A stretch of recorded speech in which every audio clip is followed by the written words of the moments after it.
Hello students, हम कर रहे थे chapter 2 introduction to linear polynomial. इसका एंड ऑफ चैप्टर एक्सरसाइज जिसमें हम 7 क्वेश्चंस कंप्लीट कर चुके हैं। स्टार्ट करते हैं question number 8। If the temperature of a liquid can be measured in kelvin unit as X K and in Fahrenheit unit as Y degree F.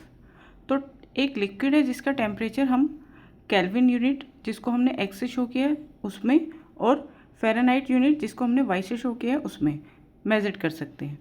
The relation between the two systems of the measurement of temperature is given by the linear equation this.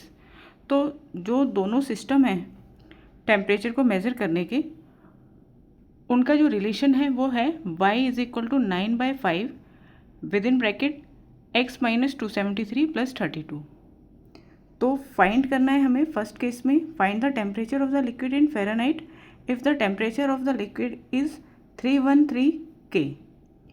तो देखिए यहाँ पर हमें पहले हम question में से देख लेते हैं हमें क्या क्या बात बोली है। केल्विन यूनिट को हमें x लेना है, Kelvin unit as x and Fahrenheit को y। ठीक है, तो x जो है हमारा केल्विन यूनिट है, y जो है फ़ारेनहाइट यूनिट है, और हमारा जो इक्वेशन है वो क्या है, जो रिलेशन है इन दोनों के बीच में केल्विन और फ़ारेनहाइट का, वो है y is equal to 9/5 with in bracket x minus 273 plus 32। ठीक है, अब हमें टेम्परेचर लिक्विड का फाइंड करना है फ़ारेनहाइट में, और टेम्परेचर जो है उस लिक्विड का केल्विन में गिवन है। तो केल्विन का मतलब क्या है यहाँ पे x, तो x की वैल्यू हमें गिवन है और फ़ारेनहाइट यानी y हमें फाइंड करना है। ठीक है, तो क्वेश्चन आपको समझ में आ गया होगा। तो y हमें फाइंड करना है, x की जो वैल्यू है वो क्या है 313, ये हमें पुट करनी है। तो x की जगह 313 पुट कर दो, माइनस 273 प्लस 32। तो y इज इक्वल टू 9/5, इसे कैलकुलेट कर लेते हैं। 313 माइनस 273 ये हो गया 40 plus 32। y is equal to 5 8 जो 40, 9 8 जो 72, तो 72 प्लस 32, तो y की वैल्यू आ गई हमारे पास 104। और y किसको रिप्रेजेंट कर रहा है, टेम्परेचर इन फ़ारेनहाइट। तो टेम्परेचर इन फ़ारेनहाइट कितना हो गया, temperature in Fahrenheit 104 degree Fahrenheit. ठीक है, सेकेंड पार्ट पे आ जाओ।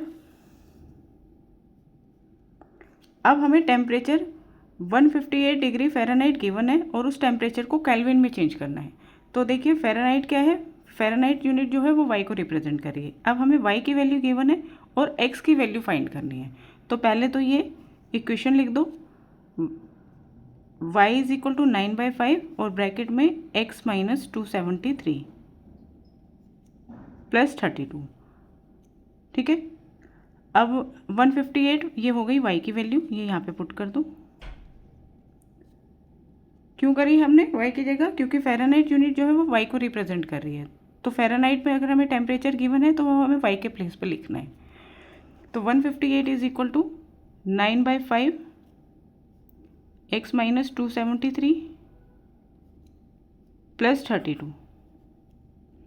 अब हम पहले इस 32 को LHS में लेके आएंगे, तो ये हो जाएगा माइनस 132 माइनस 32, 132 नहीं 132 नहीं 32 ओनली, x माइनस 273। अब इसे माइनस कर दो, 158 में से 32 माइनस करें, ये हो गया 126। ये 9/5 जो है इस फ्रैक्शन को इधर लेके आ जाओ, तो ये हो जाएगी 5/9। अब RHS में जो है x माइनस 273 रह गया। ठीक है, अब इसे कैलकुलेट कर लो, 9 से इसे कट कर दो, 9 1 जा 9, बचेंगे 3, 9 4 जा 36, 14 इंटू 5, 14 5 से 70, x माइनस 273। ठीक है, तो 70 और ये 273 इधर आके प्लस 273 हो गया इज इक्वल टू एक्स। तो x इज इक्वल टू क्या आ गया, x की वैल्यू आ गई 70 प्लस 273। ये मैंने क्या लिख दिया, 273 था, सॉरी 7 बीच में रह गया, 273। इन दोनों को ऐड कर दो, ये हो गया 343। तो टेम्परेचर इन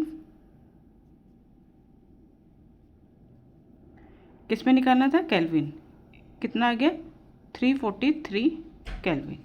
यानी जब टेम्परेचर 158 डिग्री फ़ारेनहाइट होगा तो ये किसके इक्वल होगा, 343 केल्विन के इक्वल होगा। और जब टेम्परेचर 313 केल्विन होगा तो ये किसके इक्वल होगा, 104 डिग्री फ़ारेनहाइट के इक्वल होगा। ठीक है, बढ़ते हैं 9th क्वेश्चन की तरफ। क्वेश्चन में कहा है the work done by a body on the application of a constant force is the product of the constant force and the distance travel by the body in the direction of the force. तो work done किसी भी body पर जो हो रहा है वो किसके इक्वल है, कांस्टेंट फोर्स, जो एप्लीकेशन है कांस्टेंट, जो फोर्स है वो कांस्टेंट है, वो किसके इक्वल है, कांस्टेंट फोर्स और distance travel by the body. और कांस्टेंट फोर्स और जो जितना भी डिस्टेंस इस बॉडी ने ट्रेवल किया है उसके प्रोडक्ट के इक्वल है। यानी सिंपली आप लिख सकते हैं वर्क डन कितना होता है एक बॉडी पर, जितनी उस पर फोर्स लगती है, फोर्स जो है वो कांस्टेंट है, और जितना फोर्स लगने से वो ऑब्जेक्ट जो है जितना डिस्टेंस ट्रेवल करता है, डिस्टेंस को हमें डी से शो करना है। Express this in the form of a linear equation in 2 variables. अब 2 वेरिएबल्स का यूज़ करते हुए इसकी लीनियर इक्वेशन बनानी है। वर्क को W से और डिस्टेंस को D से शो करना है। And draw its graph by taking the constant force as 3 unit. What is the work done when the distance travel is 2 unit. Verify it by plotting it on the graph. बाकी हमें क्या बोला है, graph बनाने के लिए कहा है कांस्टेंट फोर्स, जो फोर्स है वो 3 यूनिट लेनी है। वर्क डन पूछा है जब डिस्टेंस ट्रेवल 2 यूनिट गिवन हो। ठीक है, और ग्राफ पर हमें इसे वेरीफाई करना है। तो देखिए सबसे पहले मैंने लिख दिया वर्क डन को हमें W से दिखाना है। फोर्स जो है कांस्टेंट है और कितनी है, कांस्टेंट फोर्स कितनी गिवन है, 3 यूनिट। फोर्स की जो यूनिट होती है वैसे न्यूटन होती है, तो यहाँ पे इन्होंने यूनिट लिखने के लिए कहा है तो आप यूनिट ही लिखेंगे। तो फोर्स की जगह आपने लिखा 3 और जो डिस्टेंस ट्रेवल है उसे D से दिखाना है, तो यहाँ पे हमने D लिख दिया। तो ये हमारी इक्वेशन बन गई 2 variable W is equal to 3D। ठीक है, यहाँ तक हो गया। अब हमें आगे क्या बोला है, what is the work done when the distance travel is 2 unit. अब वर्क डन कितना होगा जब डिस्टेंस ट्रेवल कितना है, 2 यूनिट है। तो वर्क डन कितना होगा, W is equal to 3 into 2, 6 unit.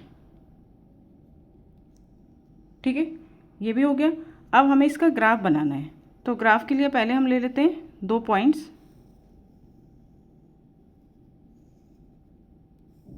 जैसे हम एक्स वाई के फॉर्म में बनाते थे ना, अब हमें W वर्क डन और डिस्टेंस ट्रेवल इसकी फॉर्म में बनाना है। ठीक है, वर्क को ले लेना आप x की जगह, यानी कि जो जैसे ये होता है ना ग्राफ, यहाँ पे आप W ले लेना और यहाँ पर आप डिस्टेंस ले लेना। x एक्सिस पर W और y एक्सिस पर D। तो पहले हम वर्क डन को, हमारे पास जो इक्वेशन बनी है वो बनी है W is equal to 3D। W is equal to 3D। अब यहाँ पर आप वैल्यू पुट कर दो, D की जगह 1 पुट कर दो, तो वर्क डन कितना हो जाएगा 3। फिर D की जगह 2 तो हम पुट कर चुके हैं, तो 2 ना करके आप 3 पुट कर देते हैं। जब आप D 3 लेते हैं तो वर्क डन कितना हो जाएगा 3 इंटू 3 9। ठीक है, ये 2 पॉइंट हमने फाइंड कर लिए। अब इन्हें हम ग्राफ पर शो कर देते हैं।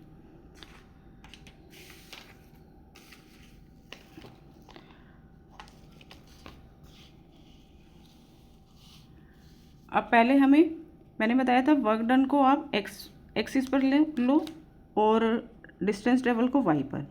तो x है, ये x है, ये y है। आप अपनी सुविधा के लिए यहाँ पे लिख सकते हैं। तो W यानी x जो है वो 3 यूनिट वो आएगा यहाँ पर, और D जो है 1 वो आएगा यहाँ पर। तो ये बनेगा पॉइंट यहाँ, ठीक है। यहाँ पे कोऑर्डिनेट लिख दो 3,1। अब x लेना है 9, वो आएगा यहाँ, और y लेना है 3, वो आएगा यहाँ। यहाँ हो गया ये पॉइंट, इसके कोऑर्डिनेट लिख दो 9,3, ठीक है। अब इसका ग्राफ बना दो, इन दोनों पॉइंट्स को जोड़ दो।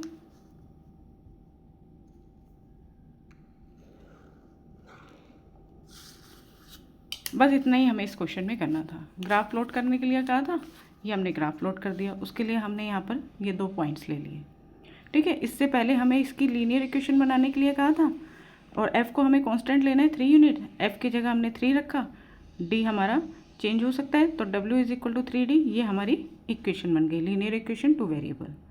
फिर एक केस में कहा था कि d 2 लेंगे, d अगर 2 यूनिट है तो वर्क डन कितना होगा, d की जगह हमने 2 यूनिट रखा, तो वर्क डन आ गया 6 यूनिट।